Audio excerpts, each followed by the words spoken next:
Ladies and gentlemen, the re-elected President of the United States.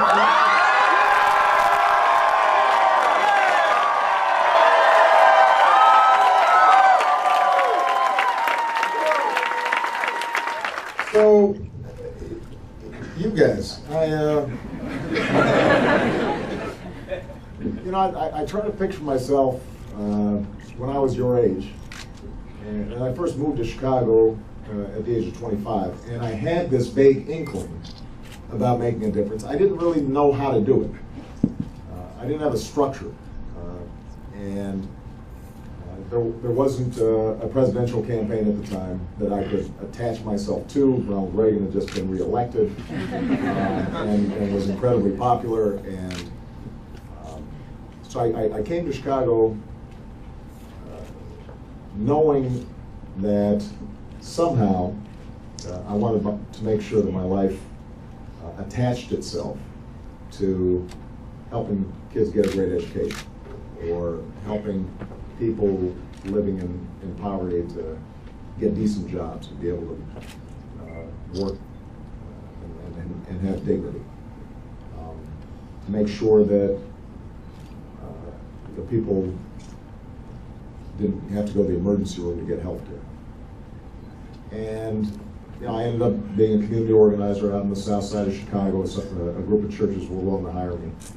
And I didn't know at all what I was doing. And the work that I did in those communities changed me much more than I changed the communities, because it taught me the hopes and aspirations and the grit and the resilience of ordinary people. And it taught me the fact that under the surface differences, we all have common hopes and we all have common dreams. And it taught me something about how I handled disappointment and what it meant to work hard on a common endeavor. And I grew up. I became a man during that process. And so when I come here and I look at all of you, what comes to mind is, it's not that you guys actually remind me of myself, it's the fact that you are so much better than I was.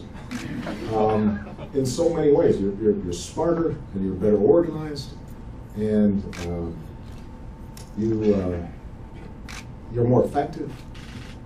And so I'm absolutely confident that all of you are going to do just amazing things in your lives. And what Bobby Kennedy called the ripples of hope that come out when you throw a stone in a lake, that's going to be you. I'm just looking around the room and I'm thinking, wherever you guys end up, in whatever states, in whatever capacities, whether you're in the private sector, or the non-for-profit, or some of you decide to go into public service, you're just going to do great things. And that's why, even before last night's results, I felt that the work that I had done in running for office had come full circle. Because what you guys have done means that the work that I'm doing is important. And I'm really proud of that. I'm really proud of all of you. And what you described,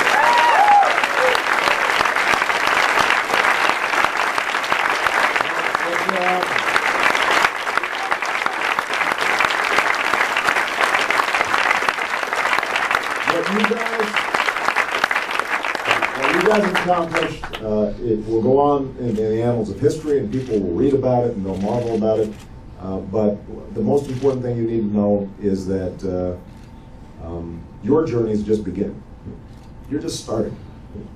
And whatever good we do over the next 4 years will pale in comparison to what you guys end up accomplishing for years and years to come. And that's been my source of hope. That's why during the last 4 years, when people ask me about, how do you put up with this or that, and the frustrations of Washington, I just think about you. I think about what you guys are going to do. And that's the source of my hope. That's the source of my strength and my inspiration. And I know that you guys won't disappoint me, because I've already seen who you guys are. And you all are just remarkable people. And you've lifted me up each and every step of the way. All right, my All right? president. Thank you, guys.